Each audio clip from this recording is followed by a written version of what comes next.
Hello, I'm Catherine Corelli. This is my episode 396 of my Cat Vibes series. Yes, ime Caterina Corelli. Welcome to my YouTube, welcome to my Instagram or TikTok, wherever you're watching. This time, instead of having a paint-through kind of video, I'm having one of those other videos. And that is, in part, because I really didn't have time to edit the next paint-through video, which is no big deal. I will have more coming, but I am really doing a lot of this kind of work since early March. Once it got a little warmer, in preparation to the Sugar Days Marketplace event in Lexington, which is going to happen between May 23rd and May 25th. And by the way, I want to make a shout out and actually invite you, if you happen to be in Lexington or in Mount Sterling or anywhere in Kentucky for that matter, I want to invite you to attend this event. And this is exactly where you will be able to buy my artwork in person, because I'm going to bring a whole lot of artwork to that event, and a huge portion of my collection, basically. Not everything, not absolutely everything. It's just, I don't think that it's possible, really. But yeah, Sugar Days Marketplace. That's the name of the event, and the location is All Tech Arena in the Kentucky Horse Park, which is 4089 Ironworks Parkway, Lexington, Kentucky, 40511, hosted by Sugar Days Marketplace. So there's a whole lot of stuff that's going to be there. Food trucks, artisans, artists, clothing, various goods, beauty products, handcrafted goods. It's going to be a huge event, and the whole place is going to be packed, as far as I know, as of now. So if you happen to be in Kentucky, go ahead and see me there. You have an opportunity, actually, to come find me and both see my art and meet me in person. I'm going to be right there, and I'm going to be working there on May 23rd, 24th, and 25th. But I'm in preparation for this event since early March. I've been invited in mid-February, so first I had to switch gears and kind of, as far as painting, and paint a few works that would fit the theme of this event. And second, then I also realized that I couldn't really work on framing during wintertime, because I probably talked about this. It's mostly because my garage doesn't have enough ventilation. So it's basically, if you're working in a closed garage in winter around here, you're picking, either you're going to get cold if you open the doors, but then you will breathe a little more freely, or if you keep the doors shut, then you get to inhale all the fine sawdust that you can possibly inhale. I don't have one of those expensive fancy masks, so, but it's not just about breathing, it's just that everything in the garage gets coated in a fine layer of sawdust, and that's not cool, because I also use the garage as my art studio, and I also store a lot of things there, and it all gets coated with dust, and it's just horrible. So, and I'm not a fan of cold.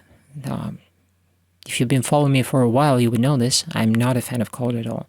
In fact, I don't like cold very much. So I was kind of planning on getting on this massive framing project in spring, once it would get warmer. Plus, anyways, I was going to stretch some canvases, a whole batch of canvases, and glue on some canvas panels and do things of such nature. And so then I am invited to this event, and I realized that actually I don't have a lot of time, and I have to frame a whole ton of paintings, which accumulated since 2023. And a lot of them are just not framed. And that's kind of not cool because, you know, whatever I have in my Etsy store, you can see if you go there right now, as of right now, while those paintings are there, you can see that some of them are framed and others didn't get framed yet. And I'm going to be uploading new videos and new images with frames very soon because I already have them and I already have the pictures and, you know, all the supporting media for these paintings. But in late February this year, none of it was done. And that is just because, you know, I didn't have all the materials and then I didn't have the tools, and or it was winter and I just couldn't work on it really. I did some framing, a little bit of it at a time, but it wasn't as massive as it is now. So since early March, I'm working against the clock and trying to frame as much as I can. I'm still not gonna be able to pull off all of it because the Sunset, the Sun City album artwork, all of those larger paintings, I think I won't even bother trying to frame them right now in this batch because it's just tedious and I don't have the necessary materials right now to worry about this. I will eventually frame them, I think in early summer, but I will just slow down a little bit after this event and take my time to kind of breathe, you know. Right now, it is more important for me to frame the older paintings and to make sure that they can be sold. Because, I don't know, I know that it's kind of fashionable nowadays not to have a frame at all, not even a float frame. And I agree, it's cool in some cases, but the thing is that even my under frames, a lot of them are handmade from whatever happened to lay around. So quite often the case is that my unframed paintings don't really look as cool. And a lot of paintings, I believe, need a frame just so that they would be contained visually. And again, I'm making every frame by hand from raw materials, and that's why it takes so much time. I don't have ready to go boards. Well, you see some boards right there under the table, right? They have this nice kind of bevel. I don't know what are they for. They're probably for like cabinets or something like this. I got these boards from a friend, and I still had to do the inner rabbet so that they can function as frames for paintings. So there's even boards like this, like you see them right there under the table, they still require a whole lot of work before frames can be assembled out of boards like this. But this is kind of a fancier board. For the most part, what I had in early March is a whole lot of raw board, which I sliced multiple times with a table saw, and that's already a lot of work, really. And then I just had to get really creative and look at all the materials that were laying around here in the shed, you know, some old boards and boards that are clearly not used. And I just repurposed all of this, and I've upcycled a lot of boards to make frames. My husband is helping me with priming the frames and painting them with latex paint and other paints too. But I think without his help, I wouldn't be able to physically pull off such a production line alone. It's just close to impossible. It's a lot of material, it's a lot of work. And I just don't have, I don't have the tools that can streamline a lot of things. Like, I have a trimmer, a handheld trimmer, but as I was working on these boards, like the one that I'm carving right now, this is a pretty thick board. And it's probably cured, so it's treated. So I realized very quickly that I'm not really able to easily work the trimmer when I was doing the rabbet on the inside of the frame. It didn't work that way. I actually damaged a few of these boards. I nearly destroyed the trimmer. I spoiled one of the knives. It's just dull at this point because I've overused it. I didn't know where to look because I first thought that, maybe I'm just misusing the trimmer itself. Then I figured that maybe it heats up so quickly because there's way too much resistance. So at this point, I'm thinking I'm most likely will just get me a router table, and that will simplify a lot of things. Just like the table saw that I have, the circular table saw, made my life so much easier.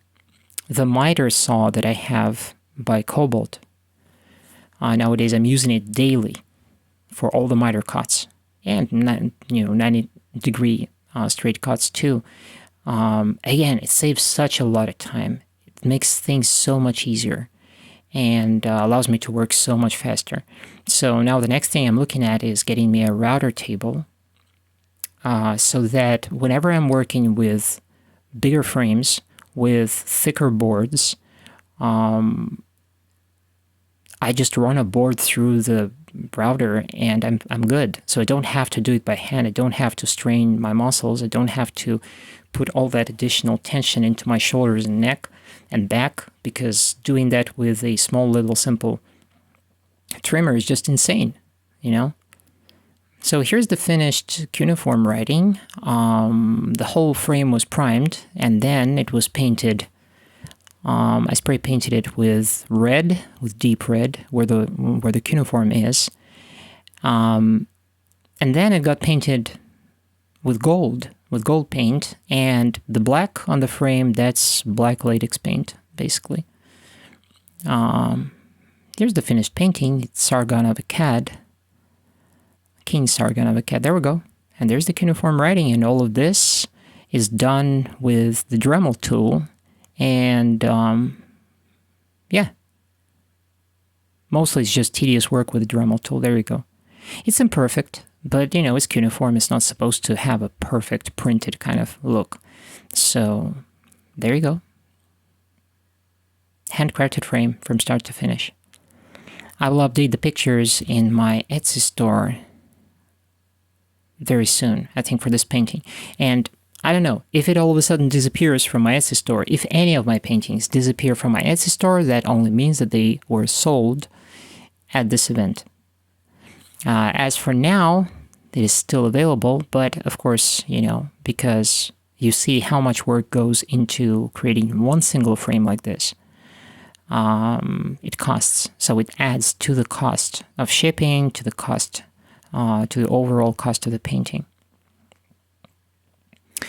But I think without a frame, this painting would have looked kind of naked, kind of bare, if you know what I mean. So here we are. Thank you very much for being with me, and until next time, ciao.